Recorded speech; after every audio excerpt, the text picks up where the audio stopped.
A 90 quilômetros ao sul de Bagdá, no meio de uma planície árida que o sol iraquiano transforma em espelho durante os meses de verão, existem ruínas que deveriam ser o destino turístico mais visitado do planeta. Não são.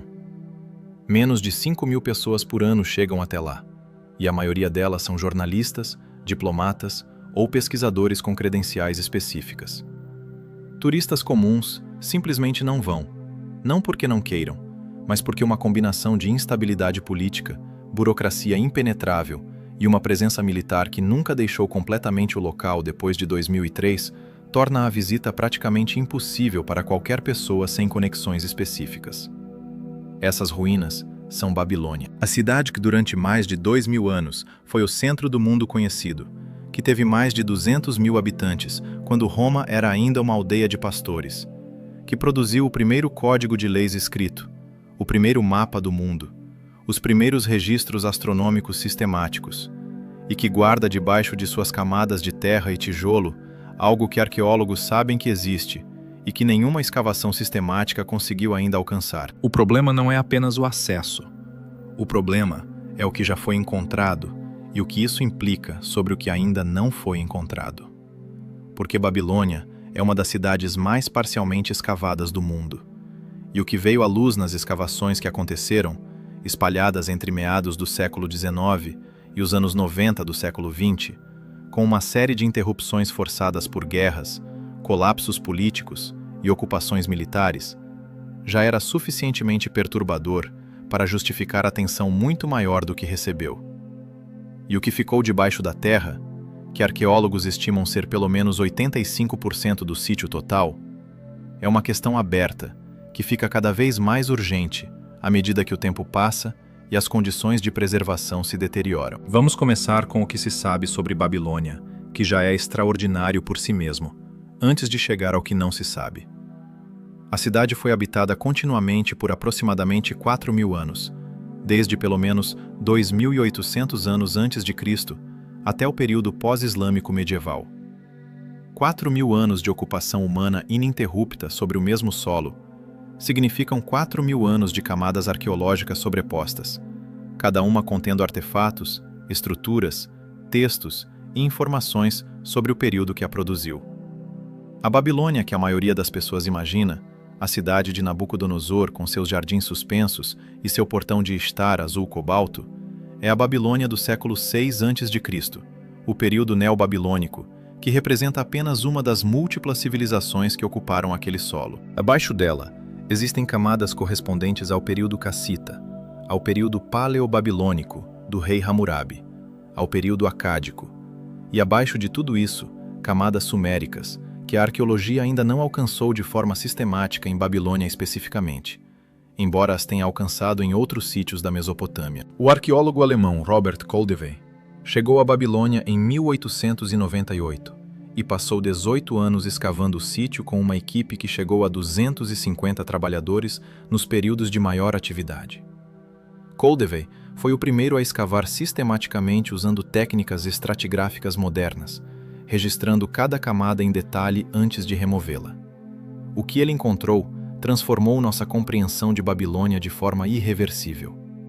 Ele revelou o traçado da cidade neobabilônica, o portão de Ishtar, que foi posteriormente reconstruído em Berlim, no Museu Pergamon, o Templo de Marduk, o Palácio de Nabucodonosor e dezenas de outros monumentos que antes eram conhecidos apenas através de textos. Mas Koldewey também deixou algo claro no seu relatório final publicado em 1932.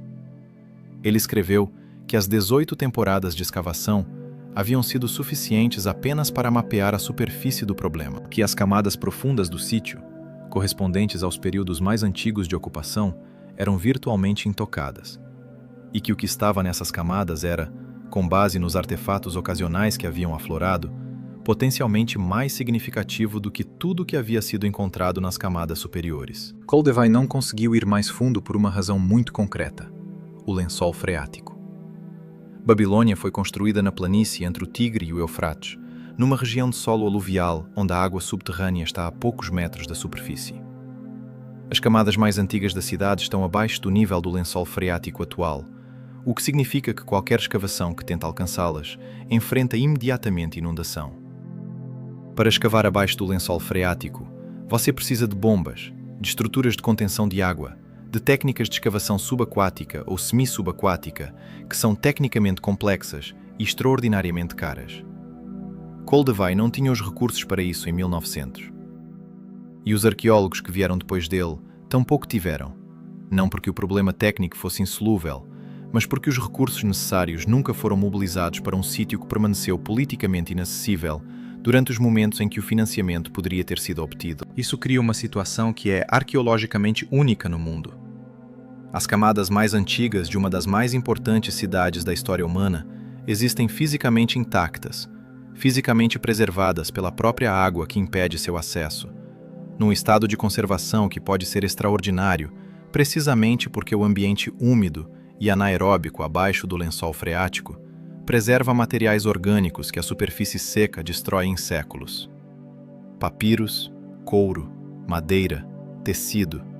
Todos esses materiais orgânicos que normalmente desaparecem do registro arqueológico em condições normais de solo podem estar preservados nas camadas profundas de Babilônia, com um nível de integridade que seria extraordinário. E junto com eles, potencialmente, textos, arquivos. A documentação de períodos da história mesopotâmica que conhecemos apenas através de fragmentos e referências indiretas em textos posteriores. O que poderia estar nesses arquivos é uma das questões mais apaixonantes da arqueologia mundial. Porque o que já foi encontrado nas camadas acessíveis de Babilônia e de outros sítios mesopotâmicos já reescreveu múltiplas vezes nossa compreensão da história intelectual da humanidade. A matemática babilônica, descoberta em tábuas de argila no século XIX, revelou que os babilônios dominavam álgebra, geometria e até precursores do cálculo integral 2000 anos antes que os gregos chegassem aos mesmos resultados. A astronomia babilônica, documentada em tábuas do período neobabilônico, mostrava um nível de precisão de observação celeste que não era esperado para o período.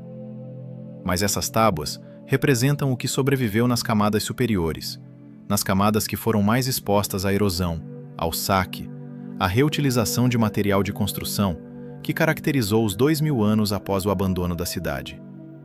O que está abaixo é, por definição, mais antigo e menos filtrado pelo tempo. Em 1986, uma equipe iraquiana de arqueólogos, liderada pelo Dr. Muayyad Said Damerji, que era então diretor do Departamento de Antiguidades do Iraque, conduziu sondagens estratigráficas em Babilônia, com o objetivo específico de mapear a profundidade e o estado das camadas mais antigas. As sondagens, feitas com perfurações de diâmetro pequeno, que permitiam coletar amostras sem escavação extensiva, alcançaram camadas datadas por termoluminescência e análise de cerâmica há aproximadamente 3.500 anos antes de Cristo. O relatório dessas sondagens foi publicado em árabe, numa revista iraquiana de arqueologia, em 1988, e nunca foi traduzido para inglês ou qualquer outra língua europeia. Existe numa biblioteca em Bagdá. O que o relatório descrevia, segundo o arqueólogo americano Macquarie Gibson, da Universidade de Chicago, que teve acesso a ele antes da Guerra do Golfo de 1991, era que as amostras das camadas mais profundas continham material orgânico em estado de preservação que Gibson descreveu numa comunicação pessoal posterior como completamente inesperado para o ambiente e o período. Material orgânico preservado em camadas de 3.500 anos antes de Cristo, no meio da Mesopotâmia. Gibson não elaborou em público sobre o que esse material era especificamente. Mencionou a comunicação apenas uma vez, numa conferência da Oriental Institute em 2006, como contexto para um argumento sobre a urgência de proteger sítios arqueológicos iraquianos após a guerra. Mas a implicação era clara para qualquer pessoa familiarizada com a arqueologia do Oriente Médio. Material orgânico preservado naquelas condições poderia incluir texto, poderia incluir arquivos. E arquivos de 3.500 anos antes de Cristo em Babilônia seria material de um período que antecede a própria fundação da Babilônia como cidade importante, que antecede Hammurabi por mais de 1000 anos, que chegaria ao período em que a escrita cuneiforme estava sendo desenvolvida ou recém-desenvolvida na Mesopotâmia. Textos desse período são extraordinariamente raros em qualquer sítio. Em Babilônia, que foi o centro administrativo e intelectual da região por tanto tempo, seriam potencialmente únicos. Mas aqui é onde a história começa a complicar de formas que vão além da arqueologia convencional. Porque Babilônia não é apenas um sítio arqueológico. É um sítio arqueológico que foi sistematicamente saqueado, militarizado, politicamente instrumentalizado e deliberadamente inacessibilizado ao longo de mais de um século, por razões que não se explicam completamente pela instabilidade regional. E quando você começa a examinar os detalhes de como e quando o acesso foi bloqueado, para quem e por quais razões, um padrão emerge que é familiar para quem conhece a história dos arquivos vaticanos ou dos arquivos templários. O padrão de acesso seletivo, onde certas pessoas conseguem entrar e certas perguntas não são feitas publicamente. O saque de Babilônia começa antes da modernidade. Nabucodonosor o Grande, que governou entre 605 e 562 a.C., e que é responsável pela versão da cidade que conhecemos melhor, construiu sobre as ruínas de versões anteriores, usando materiais das estruturas antigas. Isso é normal na arqueologia urbana. Mas os registros cuneiformes do período neobabilônico descrevem algo mais específico. Nabucodonosor ordenou escavações deliberadas em partes da cidade antiga para recuperar o que os textos chamam de fundações do primeiro tempo. Fundações do primeiro tempo.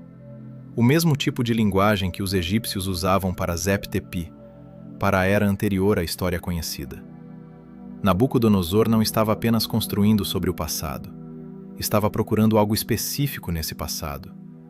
O que encontrou, se é que encontrou, não está nos registros cuneiformes disponíveis. Mas o fato de que ele procurou, que dedicou recursos de escavação a isso, em meio a um programa de construção monumental que já era extraordinariamente ambicioso, sugere que havia uma tradição, dentro da própria Babilônia, de que as camadas mais antigas da cidade guardavam algo que as camadas superiores não tinham. Alejandro Magno capturou Babilônia em 331 a.C., sem resistência significativa, e imediatamente declarou que reconstruiria o templo de Marduk, o Esagila, que havia sido danificado por Xerxes décadas antes.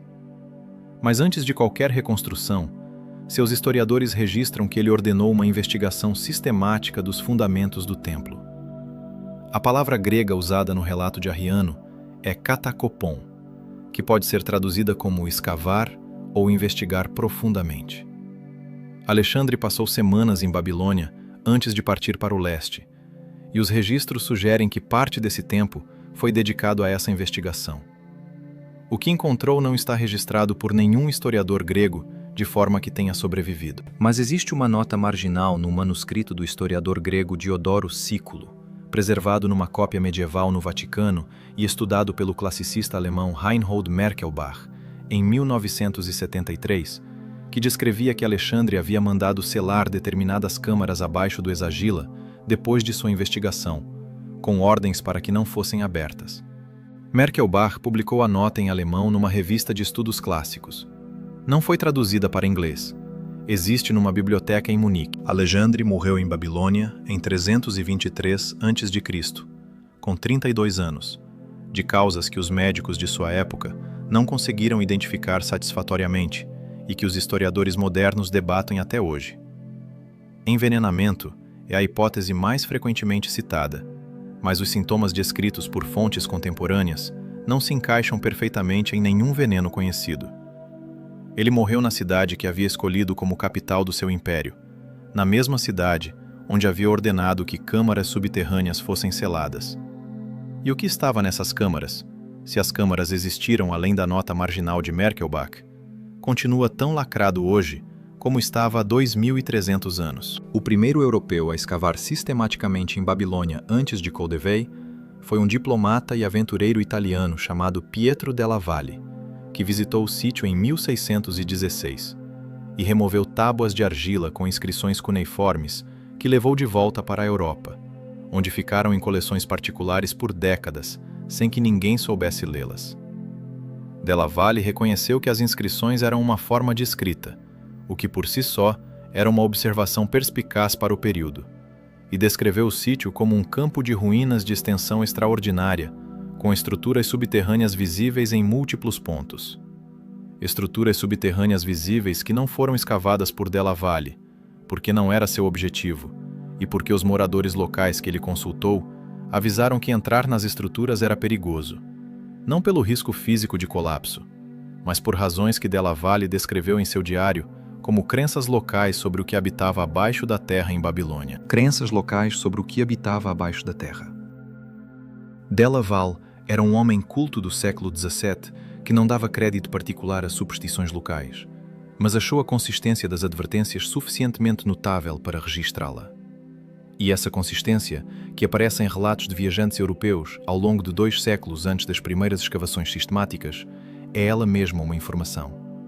Populações que vivem próximas de sítios arqueológicos por gerações frequentemente preservam memórias de descobertas anteriores, de coisas encontradas por acidente e rapidamente reenterradas, de estruturas que foram abertas e fechadas de novo, por razões que nunca foram escritas em lugar nenhum. A tradição oral das comunidades ao redor de Babilônia, documentada parcialmente por etnógrafos iraquianos nas décadas de 60 e 70 do século XX, antes que a instabilidade política tornasse esse tipo de trabalho impossível, descrevia consistentemente câmaras profundas abaixo da cidade que os habitantes locais sabiam que existiam, mas que deliberadamente não abriam. A razão dada era sempre alguma variação da mesma ideia. O que está lá dentro não deve ser perturbado ainda. Não deve ser perturbado ainda. Essa formulação específica, que implica uma condição temporal, que há um momento para abrir o que está fechado, mas que esse momento não chegou, aparece com uma frequência perturbadora na história de Babilônia. E ela ecoa algo que está nos próprios textos babilônicos, que foram encontrados nas camadas acessíveis do sítio. Em várias tábuas cuneiformes do período paleobabilônico, datadas entre 2000 e 2500 anos antes de Cristo, existem referências ao que os acadêmicos chamam de literatura de instruções secretas. Textos que descrevem rituais e conhecimentos que não devem ser revelados aos não iniciados. Essa literatura existe em várias culturas antigas, e normalmente é interpretada como retórica de exclusividade sacerdotal, uma forma de manter o poder do conhecimento concentrado numa elite religiosa. Mas em Babilônia, a literatura de instruções secretas tem uma característica específica que a distingue dos paralelos em outras culturas. Ela não faz referências vagas a mistérios do divino. Ela faz referências específicas a técnicas e conhecimentos que têm aplicação prática, técnicas de predição astronômica, procedimentos médicos detalhados, princípios matemáticos, tudo descrito como pertencente a uma tradição que se originou antes da fundação da própria Babilônia, numa época que os textos identificam apenas como quando os deuses caminhavam entre os homens. O assiriologista Wilfred Lambert, professor na Universidade de Birmingham e um dos maiores especialistas do século XX em literatura cuneiforme, passou décadas analisando esses textos e publicou em 1967 uma monografia chamada Babylonian Wisdom Literature, que até hoje é a referência fundamental na área. Lambert era extremamente cuidadoso com interpretações, mas numa passagem do livro que os assiriologistas subsequentes raramente citam, ele observou que a tradição de conhecimento que esses textos reivindicavam como sua origem era descrita com especificidade suficiente para sugerir que seus compiladores acreditavam genuinamente estar registrando o que havia sido transmitido de uma era anterior à história conhecida, não como mito, mas como registro. Lambert não tirou conclusões radicais disso. Simplesmente documentou que a reivindicação estava lá, era específica e era tratada pelos próprios autores babilônicos como fato histórico, não como narrativa religiosa. O que estava nessa tradição que os babilônios atribuíam a uma era pré-histórica é parte do que as camadas profundas do sítio poderiam responder. E é exatamente aqui que o problema do acesso deixa de ser apenas uma questão logística de lençol freático e instabilidade política e se torna uma questão de escolha institucional. Porque nos últimos 20 anos, desde o fim das operações militares mais intensas no Iraque, existiu janelas de oportunidade para retomar escavações sistemáticas em Babilônia. A Unesco declarou Babilônia Património Mundial da Humanidade em 2019. O governo iraquiano construiu instalações turísticas básicas no local. Algumas equipes arqueológicas internacionais obtiveram permissões de trabalho. E o que essas equipes fizeram com suas permissões é revelador de uma forma que raramente é discutida publicamente. A equipe italiana da Universidade de Turim, que trabalhou em Babilônia entre 2016 e 2019, sob a liderança do arqueólogo Daniele Morandi Bonacossi, realizou escavações extensivas nas partes do sítio correspondentes ao período neobabilônico, a Babilônia de Nabucodonosor. Mapeou estruturas, recuperou artefatos, publicou resultados rigorosos. Mas em nenhum momento das 3 temporadas de escavação tentou alcançar as camadas profundas que as sondagens de Damerge, de 1986, haviam identificado como contendo material preservado.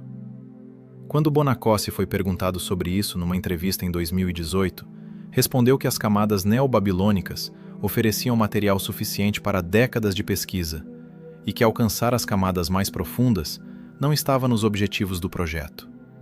Resposta completamente razoável dentro de uma lógica de gestão de recursos arqueológicos, mas que também significava que o material preservado mais profundo, o que poderia ser mais significativo historicamente, continuou intocado mais uma vez, por mais uma equipe, numa série de mais de um século de escavações que sistematicamente ficaram nas camadas superiores. Existe uma explicação técnica e uma explicação política para esse padrão.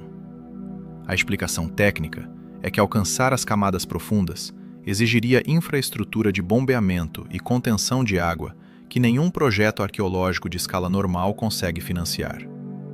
A estimativa da Oriental Institute de Chicago, publicada em 2012 num relatório sobre prioridades de pesquisa no Oriente Médio, era de que uma escavação adequadamente equipada para alcançar as camadas pré-babilônicas, abaixo do lençol freático, custaria entre 20 e 50 milhões de dólares por temporada.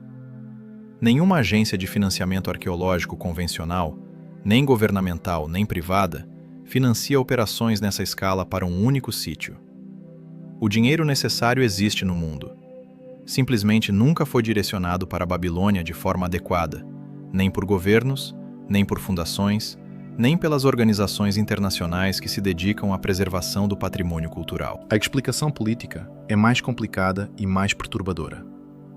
Babilônia ficou dentro de uma das zonas de controle americano durante a ocupação do Iraque após 2003, e a base militar americana Camp Alpha foi instalada literalmente sobre o sítio arqueológico, causando danos documentados que incluíam compactação de solo por veículos pesados, instalação de helipads em áreas não escavadas e a extração de areia e cascalho de zonas arqueologicamente sensíveis para uso em construção.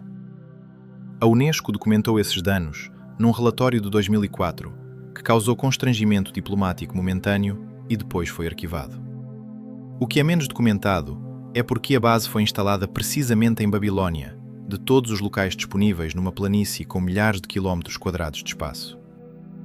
A justificativa militar era de posicionamento estratégico, mas posicionamento estratégico no contexto de 2003 significava a proximidade de Bagdá e de rotas de suprimento.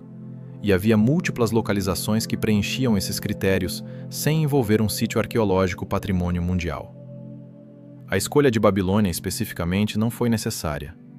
Foi uma escolha entre alternativas. O arqueólogo britânico John Curtis, do Museu Britânico, que investigou os danos causados pela ocupação militar e escreveu o relatório mais detalhado sobre eles, disse numa entrevista em 2005 que o que o perturbava não era apenas o dano físico causado, que era real e significativo. Era que durante os 18 meses em que a base esteve operacional, houve pelo menos 3 incidentes documentados em que soldados americanos reportaram descobrir estruturas subterrâneas ao instalar fundações ou perfurar para instalações. Em todos os 3 casos, as estruturas foram preenchidas com concreto como parte do processo de construção da base, sem qualquer documentação arqueológica prévia. Preenchidas com concreto. Curtis não conseguiu obter mais informações sobre o que eram as estruturas. Os relatórios militares correspondentes, solicitados através da Lei de Liberdade de Informação Americana em 2007, foram retornados com extensas redações em relatórios sobre incidentes de construção numa base militar. Num sítio arqueológico. O que estava nessas estruturas que foram preenchidas com concreto em 2003 e 2004 nunca será conhecido. Não porque a informação se perdeu, porque foi preenchida com concreto deliberadamente, documentada em relatórios que foram subsequentemente redigidos, num processo que teve todas as características de uma decisão tomada com consciência do que estava sendo destruído ou ocultado. Isso não é especulação. É o que os documentos disponíveis, redigidos como estão, indicam. E esse padrão, de acesso seguido de ocultação, seguido de inacessibilização subsequente, é o padrão que define a história de Babilônia nos últimos 2 séculos, de forma tão consistente que se torna impossível atribuir apenas ao acidente e à negligência. Porque antes dos americanos, houve Saddam Hussein. Saddam, que governou o Iraque de 1979 a 2003, tinha uma obsessão documentada com Babilônia que ia muito além do interesse arqueológico convencional.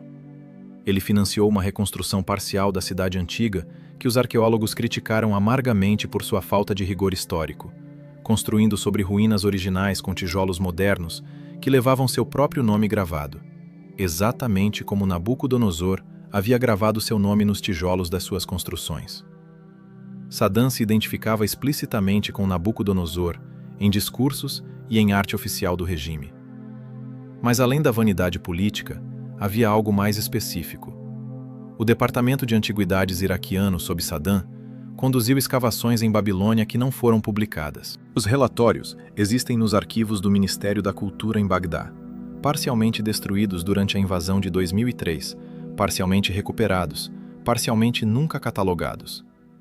O que essas escavações encontraram é, para a maior parte da comunidade arqueológica internacional, desconhecido. Maguire Gibson, o mesmo arqueólogo americano que havia lido o relatório de Damerdi antes da Guerra do Golfo, tentou obter acesso aos arquivos do Departamento de Antiguidades iraquiano depois de 2003. Conseguiu ver fragmentos, não o conjunto.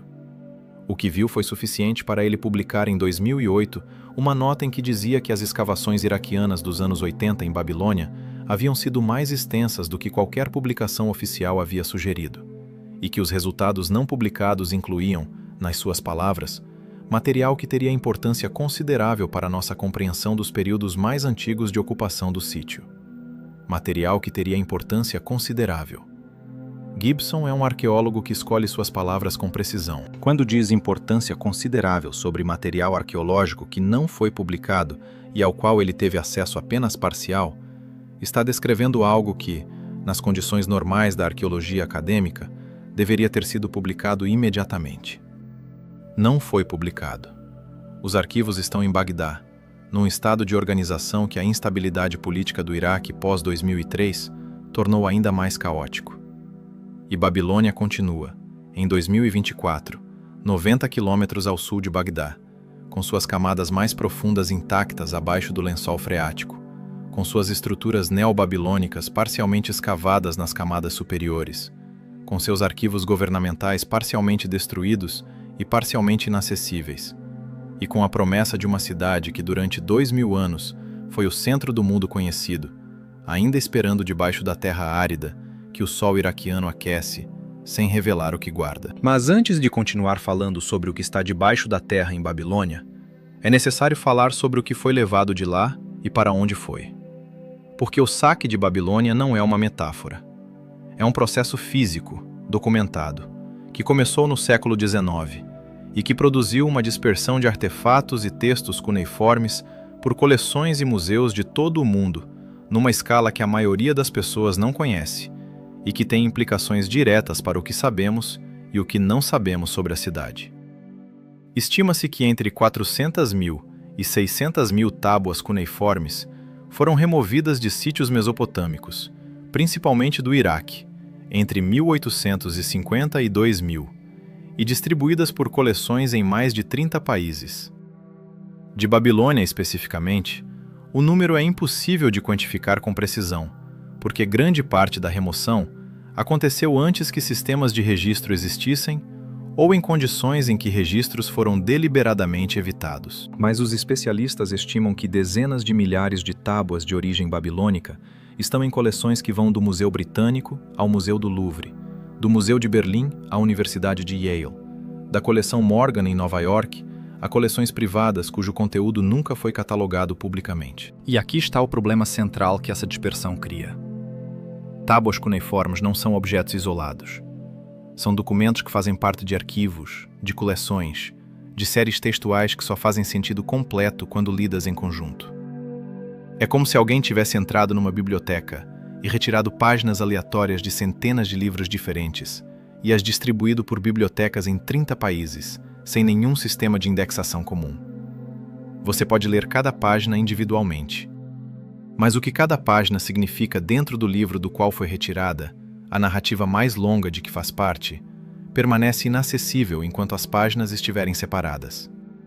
E na cuneiforme mesopotâmica, onde a maior parte dos textos literários, religiosos e científicos foi composta em séries de múltiplas tábuas destinadas a ser lidas em sequência, essa fragmentação não é apenas inconveniente, é epistemicamente devastadora. O assiriologista americano Andrew George, da Universidade de Londres, dedicou 20 anos a reconstituir o texto completo da epopeia de Gilgamesh a partir de fragmentos dispersos por coleções em 12 países.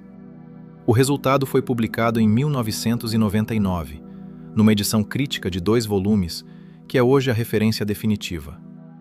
Mas o processo revelou algo que George mencionou no prefácio, com uma sobriedade que não esconde a perturbação subjacente. Que existem lacunas no texto da epopeia que não são lacunas de preservação, ou seja, partes que se perderam por deterioração ou destruição. São lacunas de localização, partes cujas tábuas provavelmente existem, intactas, em alguma coleção em algum lugar do mundo, mas que nunca foram identificadas como pertencentes à epopeia, porque ninguém com o conhecimento para fazer essa identificação teve acesso a elas. Tábuas de uma das mais antigas obras literárias da humanidade, possivelmente em algum depósito de colecionador privado, não catalogadas, não lidas, esperando que alguém as encontre. George estimou em 2002, numa comunicação numa conferência de assiriologia em Paris, que a porcentagem do corpus cuneiforme total que foi publicada e estava disponível para pesquisa era de aproximadamente 30%. 30%.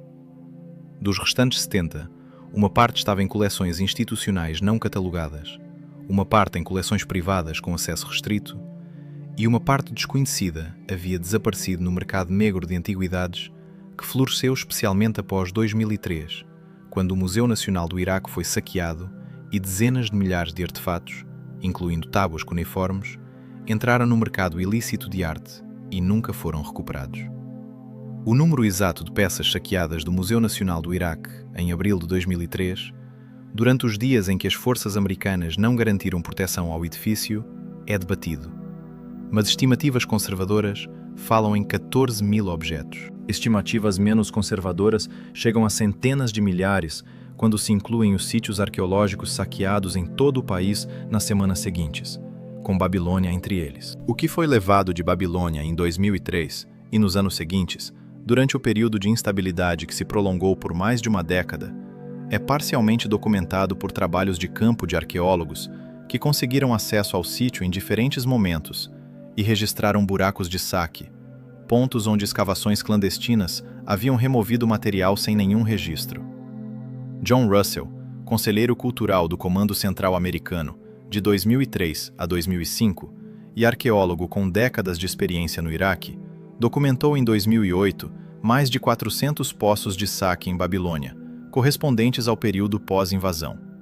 400 poços, em diferentes partes do sítio, escavados por pessoas que claramente sabiam o que estavam procurando e onde procurar, porque os poços não eram distribuídos aleatoriamente pelo sítio. Estavam concentrados em áreas específicas que correspondiam, segundo Russell, a localizações de estruturas conhecidas ou suspeitas a partir de levantamentos anteriores.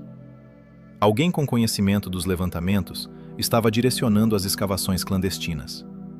O que foi retirado desses 400 poços foi para o mercado de antiguidades. Parte foi recuperada em operações subsequentes da Interpol e das autoridades iraquianas, mas uma fração desconhecida nunca foi. E essa fração desconhecida pode incluir material das camadas mais profundas do sítio, porque os saqueadores, sem as restrições de metodologia arqueológica e com motivação puramente econômica, escavam até onde o lençol freático deixa, e às vezes além, com bombeamento improvisado. O que os saqueadores encontraram e venderam sem documentar é informação perdida de forma permanente para a ciência. mas não necessariamente para quem comprou. Em 2017, a cadeia americana de artigos religiosos, Hobby Lobby, foi multada em 3 milhões de dólares pelo governo americano, depois que investigações revelaram que seus fundadores, a família Green, havia comprado ilegalmente mais de 5.000 artefatos iraquianos, incluindo tábuas cuneiformes, de comerciantes que os haviam obtido através do mercado negro pós-invasão. Os artefatos foram confiscados e alguns foram devolvidos ao Iraque. Mas o caso Hobby Lobby foi apenas o exemplo mais visível de um mercado que opera com muito mais discrição nas suas transações mais significativas. Os compradores de peças cuneiformes de alto valor não são cadeias de artigos religiosos. São colecionadores privados com recursos para comprar discrição junto com os artefatos e com interesse suficiente no conteúdo para pagar preços que o mercado público nunca veria. O que está nessas coleções privadas? E especificamente, o que está nos textos cuneiformes que foram retirados de Babilônia e que nunca foram publicados ou catalogados publicamente, é uma das maiores lacunas no conhecimento histórico disponível. Não porque não possamos saber, porque quem tem os objetos não tem obrigação de divulgar o que dizem, e porque o Sistema Legal Internacional de Proteção ao Patrimônio Cultural, que existe formalmente através da Convenção da Unesco de 1970, tem mecanismos de aplicação suficientemente fracos para que colecionadores privados possam manter artefatos adquiridos ilegalmente durante décadas com risco jurídico mínimo, desde que não os vendam em jurisdições que aplicam a convenção com rigor. Mas há algo específico sobre os textos cuneiformes de Babilônia que torna essa lacuna particularmente significativa em comparação com, digamos, a posse ilegal de vasos gregos ou estátuas romanas. Os textos cuneiformes são a janela para um sistema de conhecimento que não tem paralelo em nenhuma outra tradição antiga e que a ciência ocidental ainda não processou completamente.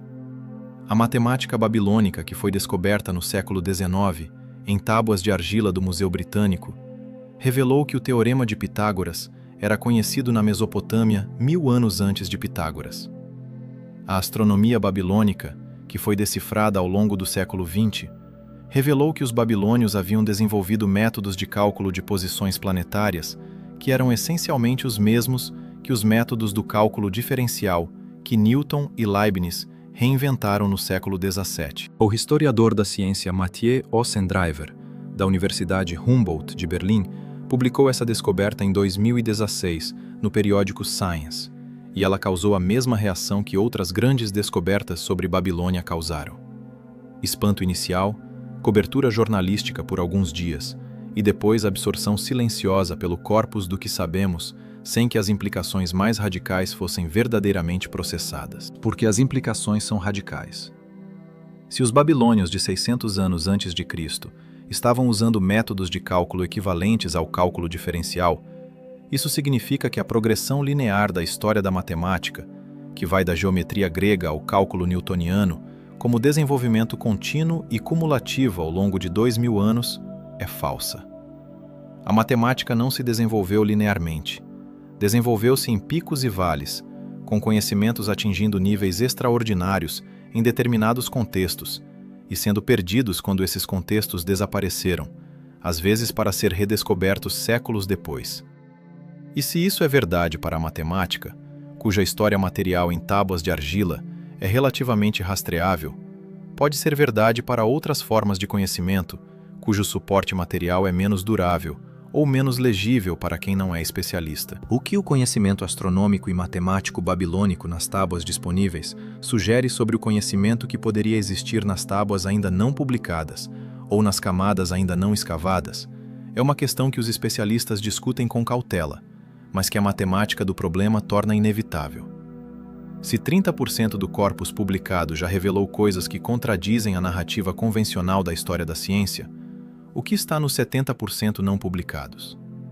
A distribuição estatística sugere que as descobertas mais extraordinárias seriam as menos prováveis de estar nas peças já publicadas, porque as peças já publicadas são em grande parte as mais acessíveis e mais legíveis, enquanto as mais complexas e mais incomuns tendem a permanecer não publicadas por mais tempo, precisamente por serem mais difíceis de processar. O assiriologista Irving Finkel, curador do Museu Britânico e um dos maiores especialistas vivos em cuneiforme, disse numa entrevista em 2019 que estimava que os textos cuneiformes já conhecidos, mas ainda não publicados nas coleções de museus do mundo, principalmente Museu Britânico, Museu do Louvre e Museu de Berlim, levariam pelo menos 100 anos para ser completamente publicados no ritmo atual de trabalho acadêmico.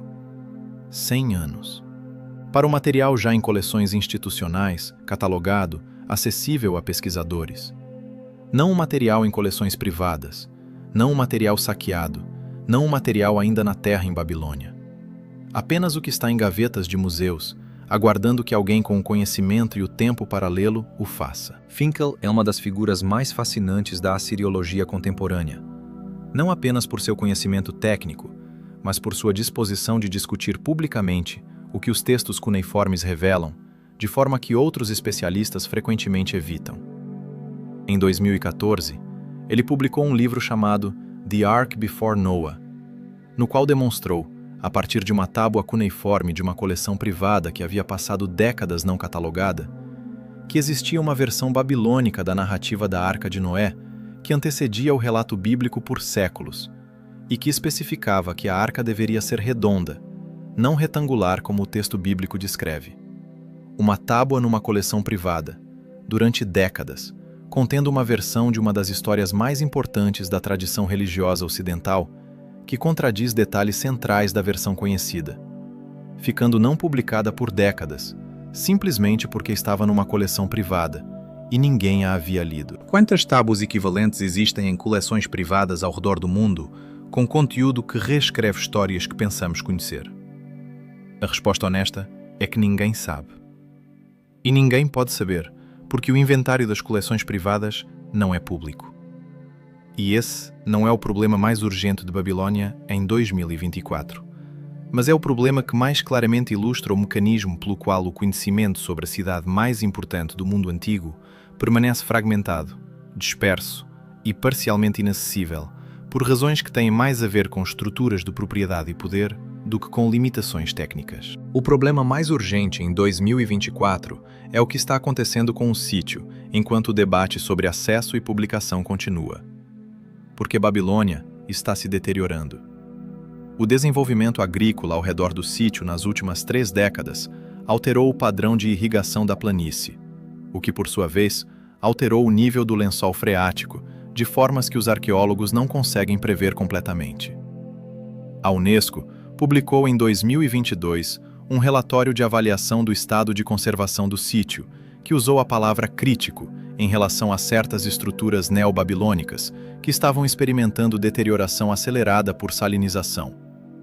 Salinização, o processo pelo qual sais do solo sobem através da umidade capilar e destroem as estruturas de tijolo, é o inimigo silencioso de toda a arquitetura mesopotâmica, e em Babilônia está sendo acelerado pelas mudanças no padrão de irrigação agrícola ao redor do sítio. O portão de Ishtar original, o que ficou no Iraque ao contrário da reconstrução em Berlim, está deteriorando. As estruturas que Coldevaux escavou há 120 anos e que permaneceram expostas desde então, estão deteriorando. E o que ainda está sob a terra, as camadas que ninguém escavou, está sendo afetado por mudanças no ambiente químico do solo, provocadas pela mesma salinização. Há uma janela, não infinita, não garantida, mas real. Uma janela em que as condições políticas no Iraque são suficientemente estáveis para que escavações sistemáticas sejam possíveis, em que a tecnologia de mapeamento e escavação subaquática atingiu um nível em que alcançar as camadas profundas abaixo do lençol freático é tecnicamente viável com recursos adequados, e em que o interesse internacional em Babilônia é suficiente para potencialmente mobilizar esses recursos. Essa janela não esteve aberta em 1900, quando a tecnologia era insuficiente. Não esteve aberta em 1990, quando a política era impossível. Não esteve aberta em 2003, quando a guerra destruiu a oportunidade. Está aberta agora, com restrições, com riscos, com a complexidade política que o Iraque pós-invasão representa. Mas está aberta. E o que está esperando lá dentro, nas camadas que nenhum arqueólogo alcançou desde que a primeira escrita humana foi inventada naquele mesmo solo, é a questão que persiste por baixo de todas as outras questões que discutimos. Babilônia não era apenas uma cidade grande. Era o lugar onde a humanidade escreveu pela primeira vez seus mitos de origem, seus sistemas de leis, seus modelos do cosmos, sua matemática, sua medicina, sua astronomia. Era o lugar onde o conhecimento foi sistematizado de uma forma que depois alimentou a Grécia, que alimentou Roma, que alimentou a Europa, que alimentou o mundo moderno. A cadeia de transmissão que vai de Babilônia ao presente é direta e documentada. E a fonte original dessa cadeia, o que estava nas camadas mais antigas da cidade quando tudo isso começou, quando os primeiros escribas cuneiformes escreveram as primeiras palavras numa língua que ainda não tinha nome, permanece lacrada abaixo do lençol freático, numa planície árida a 90 quilômetros ao sul de Bagdá, esperando com a paciência específica das coisas que existem há muito mais tempo do que qualquer decisão humana sobre quando é seguro, conveniente ou apropriado abri-las. Existe uma biblioteca que a maioria das pessoas nunca ouviu falar e que é, por qualquer métrica razoável, a descoberta arqueológica mais importante do século XIX. Não o portão de Ishtar, não as estátuas de Nínive, a biblioteca de Assurbanipal, descoberta em 1851 nas escavações de Austin Henry Layard em Nínive, no norte do atual Iraque, a 350 quilômetros ao norte de Babilônia. Assurbanipal foi o último grande rei assírio, que governou entre 668 e 627 a.C., e que compilou o que pode ter sido a primeira biblioteca sistemática da história humana. Não uma coleção acumulada ao acaso ao longo de gerações, mas uma biblioteca planejada, com o objetivo explícito de reunir todo o conhecimento escrito disponível no mundo de então. Os próprios textos assírios descrevem emissários enviados a todas as cidades da Mesopotâmia com ordens de copiar qualquer tábua cuneiforme que encontrassem e enviar as cópias para Nínive. Qualquer tábua, de qualquer tema, de qualquer período. Assurbanipal queria tudo. O que ele conseguiu reunir antes que Nínive fosse destruída em 612 a.C. por uma coalizão babilônico-meda que incendiou o palácio e com ele a biblioteca, era estimado pelos assiriologistas do século XIX em torno de 30.000 tábuas. Tábuas que continham textos de toda a tradição cuneiforme mesopotâmica que havia existido até aquele ponto, incluindo textos copiados de originais que já tinham séculos de idade quando foram copiados para Nínive. A biblioteca de Assurbanipal era, em outros termos, um arquivo de arquivo, uma coleção de cópias de textos ainda mais antigos, muitos dos quais os originais já haviam se perdido mesmo na época de Assurbanipal. E quando Nínive caiu e o palácio ardeu, o fogo que destruiu qualquer material orgânico na biblioteca, papiros, couro, madeira, teve um efeito paradoxal nas tábuas de argila. As cozeu, as endureceu e as preservou para os 3 milênios seguintes, com uma integridade que tábuas não cozidas raramente têm. O fogo que deveria ter destruído a biblioteca salvou-a. E Layard encontrou-a, em 1851, dispersa pelo chão do palácio em fragmentos, porque o calor havia rachado muitas das tábuas, que foram enviadas para o Museu Britânico em grandes quantidades ao longo das décadas seguintes. O Museu Britânico tem hoje aproximadamente 30.000 fragmentos dessa biblioteca. E aqui começa algo que a história convencional da arqueologia conta com entusiasmo e que omite um detalhe que muda completamente o significado da história. 30.000 fragmentos não são 30.000 tábuas.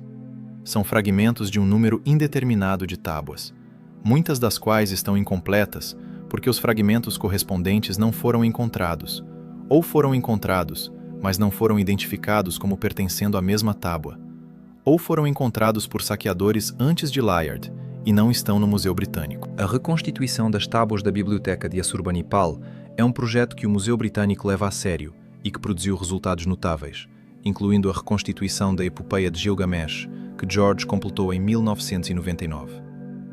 Mas é também um projeto que revela, à medida que avança, o tamanho do que falta. Para cada tábua que é reconstituída a partir de fragmentos, surgem referências a outras tábuas que deveriam existir como parte da mesma série e que não foram encontradas. A Epopeia de Gilgamesh tinha 12 tábuas na versão padrão. As 12 foram em alguma medida recuperadas, embora com lacunas. Mas a Epopeia de Gilgamesh é o texto mais famoso da Biblioteca de Assurbanipal. Os textos menos famosos, as séries astronômicas, os tratados médicos, os rituais, os textos matemáticos, são reconstituídos com graus muito menores de completude. E para cada série, existem tábuas faltantes que provavelmente estão em algum lugar, dispersas entre coleções de 30 países, ou nunca encontradas, ou encontradas mas não reconhecidas. O que isso tem a ver com Babilônia especificamente é que a biblioteca de Assurbanipal continha cópias de textos originários de Babilônia. Textos que Assurbanipal havia mandado copiar de originais que estavam em arquivos de templos e palácios babilônicos no século 7 a.C. Originais que provavelmente ainda existem nas camadas profundas de Babilônia, preservados pelo mesmo lençol freático que impede que sejam alcançados. O que o Museu Britânico tem são cópias assírias de textos babilônicos. O que está em Babilônia, potencialmente, são os originais dos quais essas cópias foram feitas. Textos mais antigos, em variantes que podem diferir das cópias assírias, da mesma forma que um manuscrito original difere de uma cópia medieval. E em filologia, a diferença entre um original e uma cópia pode ser a diferença entre entender o que um texto diz e entender o que um texto significa. Há um texto específico da biblioteca de Assurbanipal que exemplifica isso com uma clareza que deveria perturbar qualquer pessoa interessada na história do conhecimento humano. Chama-se Enuma Anu Enlil, uma série de 70 tábulas que contém presságios astronómicos, interpretações de fenómenos celestes como eclipses, posições planetárias e meteoros, em termos de seus significados para o destino de reis e nações. O texto é frequentemente descrito como astrologia, o que leva a maioria das pessoas a descartá-lo como superstição primitiva. Mas o historiador da ciência David Brown, da Universidade de Münster, publicou em 2001 um estudo detalhado do Enuma Anu Enlil, que revelou algo que as categorias de astrologia e astronomia que usamos hoje não conseguem capturar. O texto não é apenas um catálogo de superstições.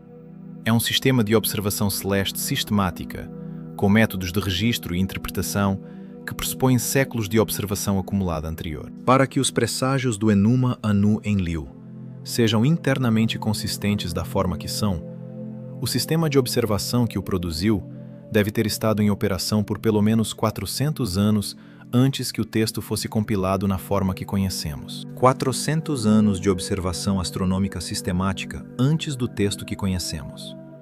E o texto que conhecemos é uma cópia assíria de um original babilônico, que provavelmente refletia uma tradição ainda mais antiga.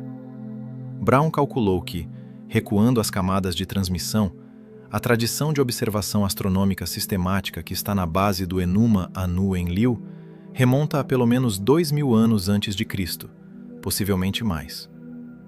2000 anos antes de Cristo em Babilônia, numa época em que, pela narrativa convencional, a cidade ainda estava em seus primórdios como centro político e cultural.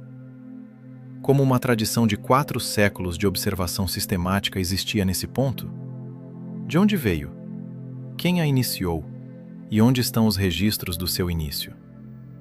Essas perguntas não têm resposta nas tábulas disponíveis, mas podem ter resposta nas camadas que ainda não foram alcançadas. Porque os templos babilônicos não eram apenas centros religiosos. Eram instituições de conhecimento, com escriptória, onde textos eram copiados e preservados, com observatórios, onde o céu era monitorado noite após noite, com arquivos que acumulavam registros ao longo de gerações. O templo de Marduk, o Esagila, que Nabucodonosor reconstruiu no século VI a.C., mas que existia em versões anteriores por pelo menos 2000 anos antes disso, tinha um arquivo que os próprios textos babilônicos descrevem como contendo registros remontando ao começo. Ao começo de quê? Os textos não especificam com a precisão que os arqueólogos gostariam. Mas começo em textos babilônicos tem uma ressonância específica, porque remete sempre ao mesmo ponto de referência, a época anterior ao dilúvio, ao período em que os seres que os textos chamam de deuses estabeleceram as fundações das cidades e das instituições que os humanos depois herdaram e administraram. O dilúvio babilônico não é apenas uma narrativa religiosa. É um evento que os textos tratam como divisor histórico real, antes do qual havia um tipo de mundo e depois do qual havia outro. E existe algo nos registros geológicos da Mesopotâmia que dá substância a essa memória de uma forma que os arqueólogos do século XX levaram tempo para reconhecer e que ainda não foi completamente integrado à narrativa histórica padrão. Em 1929, o arqueólogo Leonard Woolley, escavando em Ur, outra grande cidade mesopotâmica a 180 quilômetros ao sul de Babilônia, encontrou uma camada de sedimento aluvial de 3 metros de espessura que não continha nenhum artefato, nenhum material cultural, separando camadas de ocupação humana acima e abaixo. Uma camada de 3 metros de lama depositada por inundação entre 2 períodos de ocupação humana. Woolley enviou um telegrama aos seus patrocinadores no Museu Britânico e no Museu da Universidade da Pensilvânia com uma frase que se tornou famosa na arqueologia: "Encontrei o dilúvio." Seus patrocinadores ficaram entusiasmados. Os arqueólogos subsequentes ficaram mais cautelosos, porque camadas de inundação similares foram encontradas em outros sítios mesopotâmicos, mas com datações diferentes, sugerindo que foram inundações locais distintas, não um único evento catastrófico universal. Mas a questão que Woolley levantou nunca foi completamente resolvida. Existe em algum momento na história geológica da Mesopotâmia um evento de inundação catastrófica de escala suficiente para ter deixado uma marca na memória cultural que persistiu por milênios em textos de múltiplas culturas independentes? A resposta que a geologia do final do século XX começa a sugerir é sim, mas com uma escala de tempo que perturba tanto quanto responde.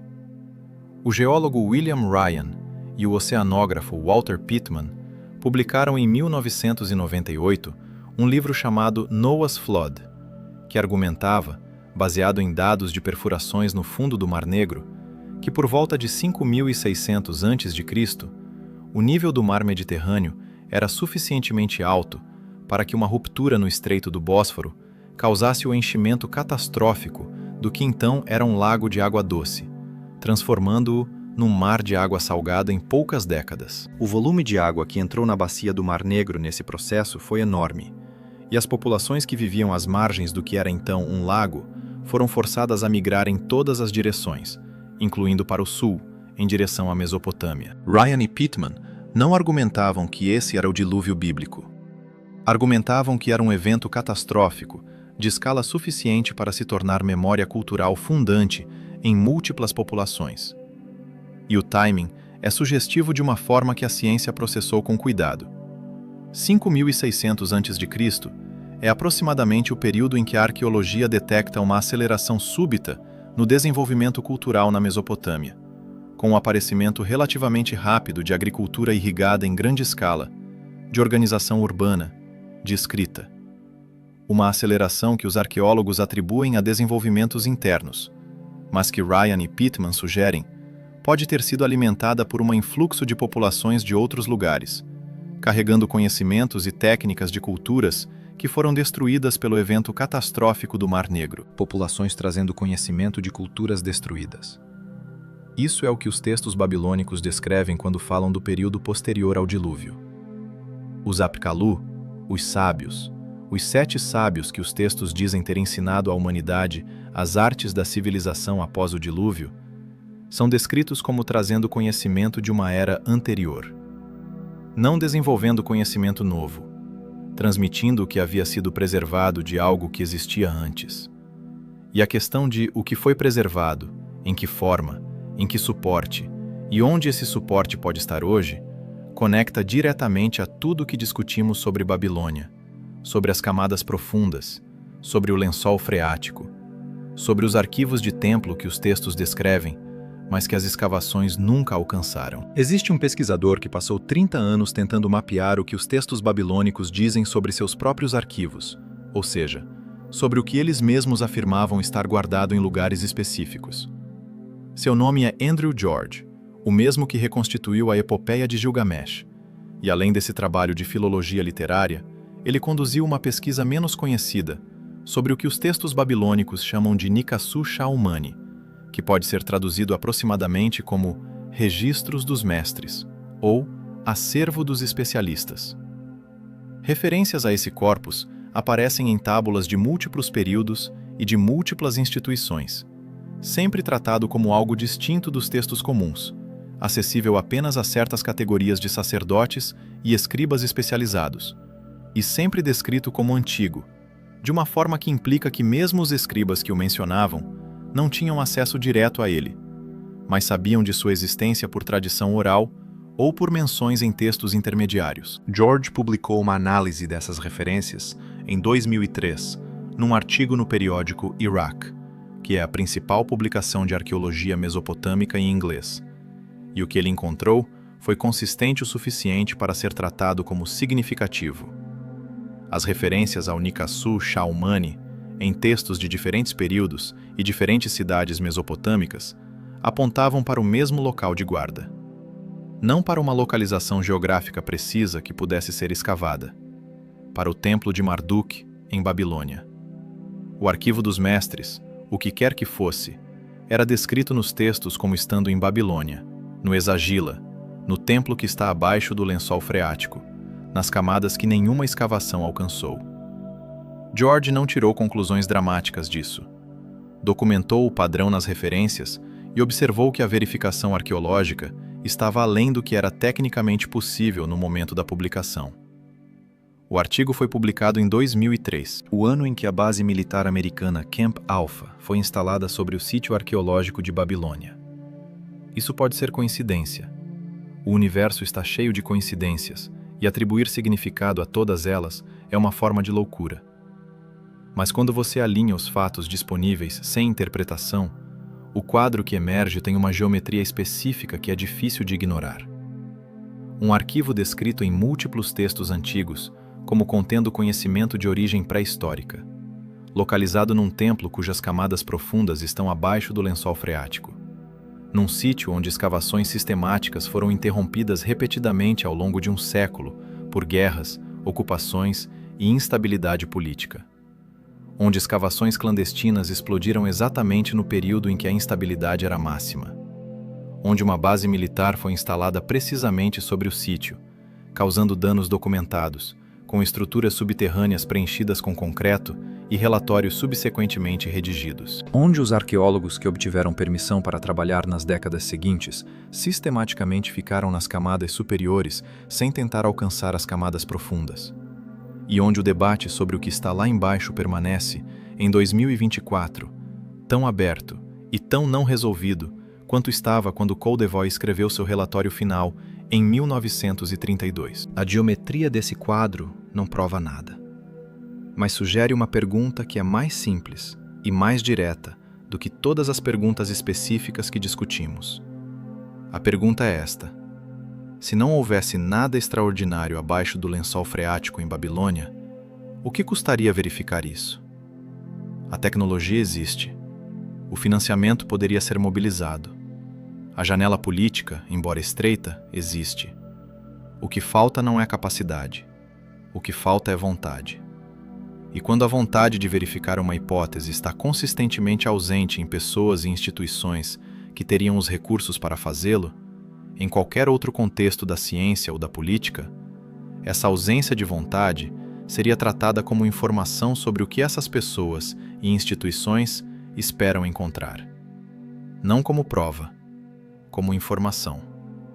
E informação é o que Babilônia tem distribuído com parcimônia ao longo de 2 séculos de arqueologia parcial, saques documentados, ocupações militares e silêncios acadêmicos estratégicos. Sempre o suficiente para saber que há mais. Nunca o suficiente para saber o quê. Há uma coisa que ninguém discute quando fala de Babilônia, e que é talvez a mais reveladora de todas, não por ser secreta, mas por estar tão à vista que se torna invisível. Os jardins suspensos. Não como construção arquitetônica, mas como problema histórico. Os jardins suspensos da Babilônia são uma das 7 maravilhas do mundo antigo. São citados por historiadores gregos, por geógrafos romanos, por viajantes de múltiplas épocas. Diodoro Sículo os descreve em detalhe. Estrabão os menciona. Quinto Curcio os descreve como uma estrutura de 4 andares, com jardins irrigados por bombas que levavam água do Eufrates. Uma estrutura com bombas. No século IV a.C.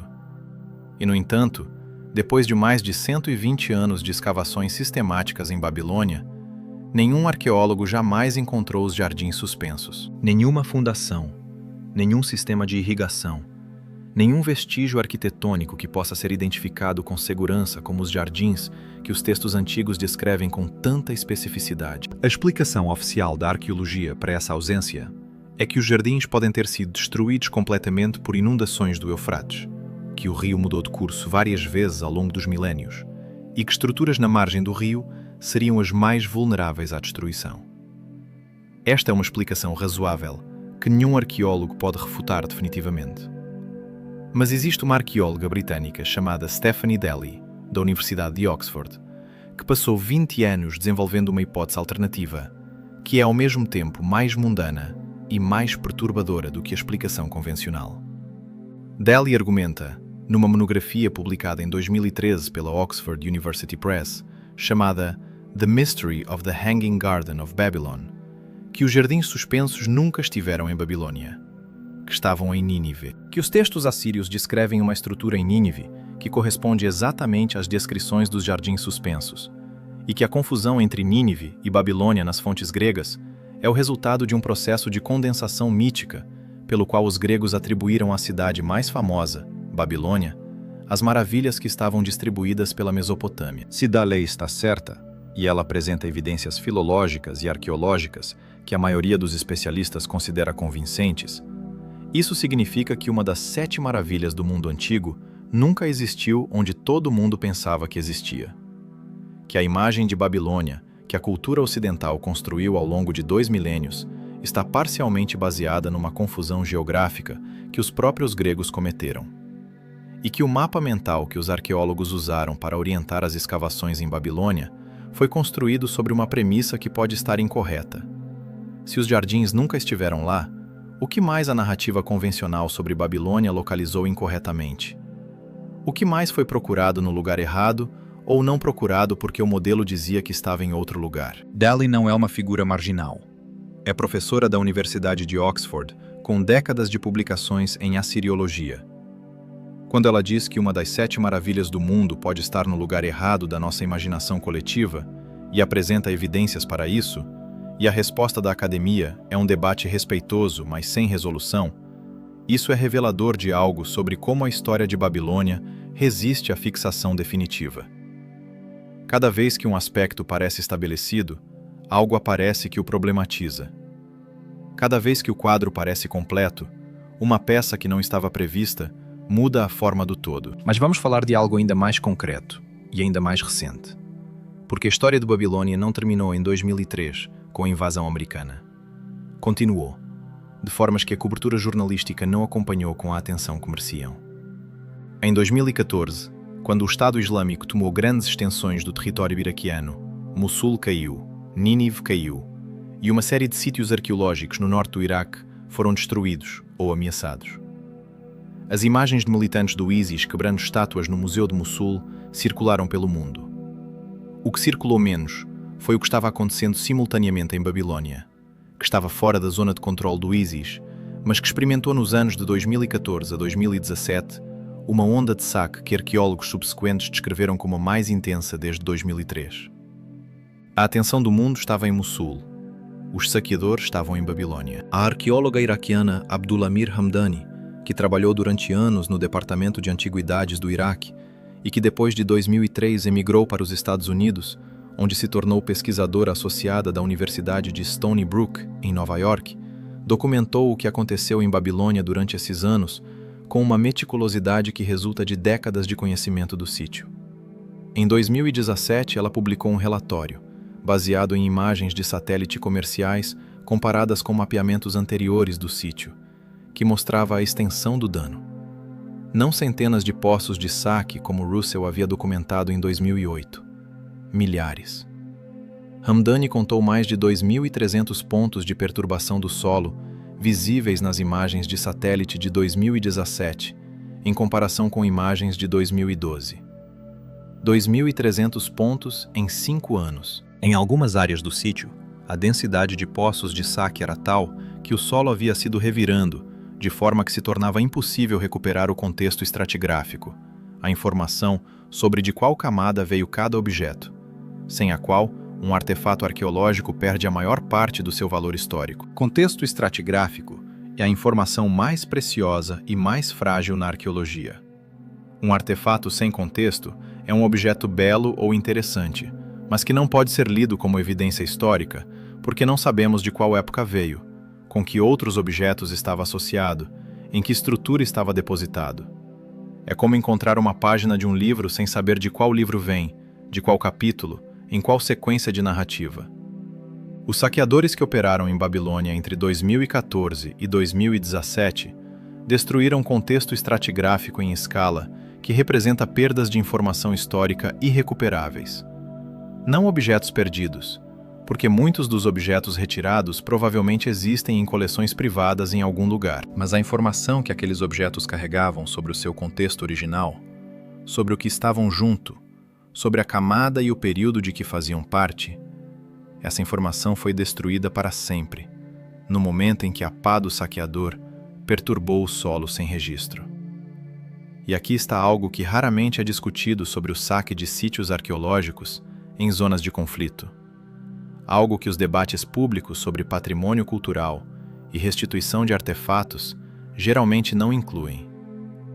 O saque sistemático em larga escala, o tipo que opera com 2.300 poços em 5 anos num único sítio, não é conduzido por camponeses pobres em busca de uma renda extra.